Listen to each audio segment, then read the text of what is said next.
Alright family, it's your ghetto news reporter Mary. Don't forget the dash between Mary and Lee. I'm on 63rd in Kenwood, across the street from the Apostolic Church of God. They have built another one further south.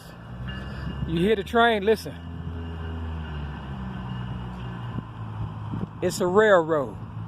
You see this Reverend Franklin F.W. Williams? Now, unless Kirk Franklin is related to this guy,